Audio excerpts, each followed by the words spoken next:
Most of the anxiety you experience is not caused by what is happening in your life. It is caused by your attempt to control what happens next. You look toward the future and demand certainty, as if life were something that could be commanded rather than encountered. When certainty does not appear, the mind tightens and tension takes its place. You try to control results, timing, reactions, and outcomes that have not yet arrived. You plan carefully, act diligently, and still feel restless because beneath the effort is a silent demand that life unfold in a particular way.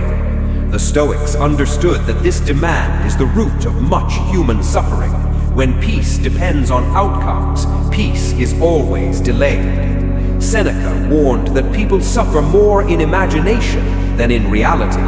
Most of what troubles you exists only as a projection of the mind. Like a storm forming beyond the horizon, it has not yet reached you, yet you brace for its impact as if it were already overhead. In doing so, you exhaust yourself before the storm ever arrives. Stoic philosophy draws a firm boundary between what belongs to you and what does not. Your actions belong to you. Your effort belongs to you. Your discipline, intentions, and character are within your command. Outcomes are not. They are shaped by forces larger than you, including chance, timing, other people, and circumstances you will never fully understand. Attempting to control them is like trying to direct the wind with your hands. Marcus Aurelius reminded himself that strength comes not from ruling events, but from ruling the mind that meets them. This perspective does not remove ambition or responsibility. It removes unnecessary resistance. When you stop demanding a specific result, your attention returns to the present moment where your influence actually exists. Look to nature for clarity. A mountain does not argue with the storm that strikes it. It does not demand calmer weather or different seasons. It remains unmoved by forces it cannot command. The ocean does not resist the tide, and fire does not negotiate the shape of what it consumes. Each acts according to its nature and accepts the rest. You, however, are taught to believe that everything must be controlled. Modern life reinforces this belief daily. Social media trains you to measure effort by outcomes. You post and wait for approval. You work and watch numbers rise or fall. Your sense of peace is postponed until the verdict arrives. This constant monitoring turns effort into anxiety and action into performance. Epictetus, who lived part of his life as a slave, understood freedom more deeply than most rulers. He taught that true freedom comes from wanting events to happen as they do, rather than insisting they happen as you wish. This was not passive acceptance, it was disciplined realism. A man who cannot be shaken by outcomes cannot be controlled by them. History offers similar lessons. Cato the Younger fought for principles he knew might fail.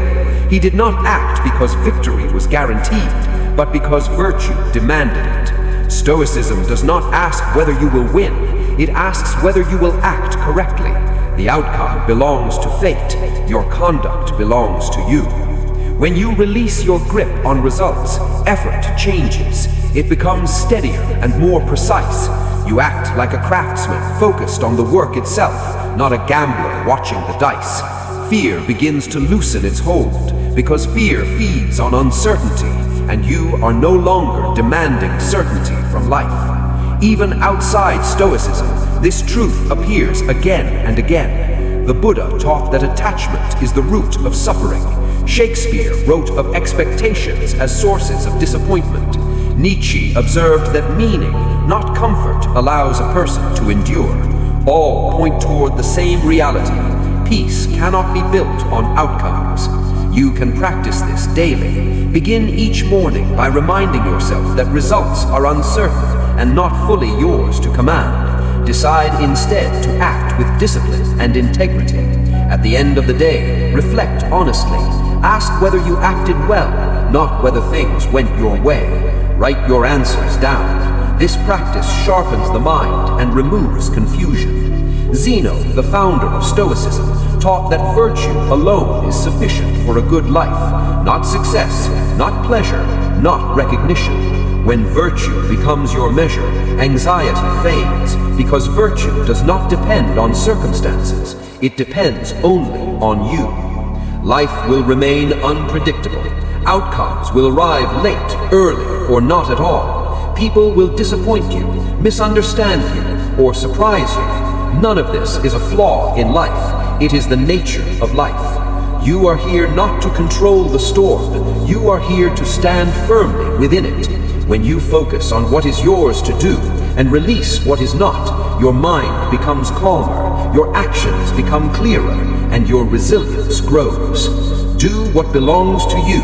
Release the rest. This is the Stoic path to steadiness in an uncertain world.